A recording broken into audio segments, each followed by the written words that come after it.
Army day के मौके पर तकरीब से खिताब करते हुए फौजी सरबराह एमएम नरवणे ने कहा कि गलवान के शोहदा का खून रायगा नहीं जाएगा। उन्होंने मजीद कहा कि चीन के साथ तनाज़े का हल बातचीत के जरिए निकालने की कोशिश की जा रही है। एमएम नरवणे ने वाजे कर दिया है कि कोई हमारे सब्र का इम्तहान ना ले। एमएम नरवणे ने मजीद कहा कि पाकिस्तान की जानिब से सीज फायर मुआहदे की खिलाफ वर्जी में हालिया महीनों में इजाफा दर्ज किया गया है। पाकिस्तान मुसलसल दहशतगर्दी को बढ़ावा दे रहा है। अभी भी 300 से 400 दहशतगर्द मौजूद हैं।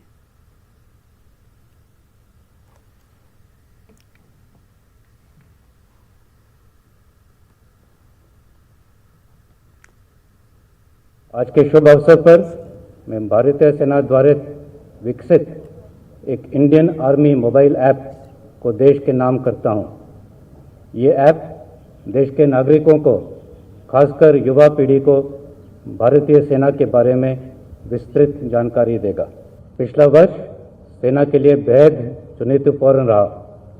उत्तरी सीमाओं पर चीन के साथ चल रहे तनाव से आप परिचित हैं।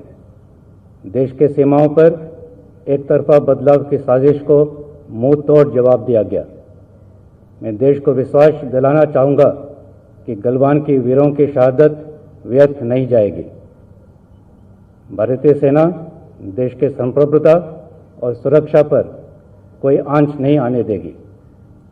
हम बातचीत और राजनीतिक प्रयासों से विवादों का समाधान के प्रति प्रतिबद्ध हैं, लेकिन कोई भी हमारे धैर्य की परीक्षा करने की गलती ना करें।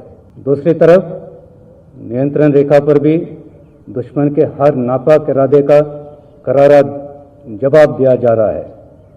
पाकिस्तान आतंकवादियों को पनाह देने की अपनी आदत से लाचार है।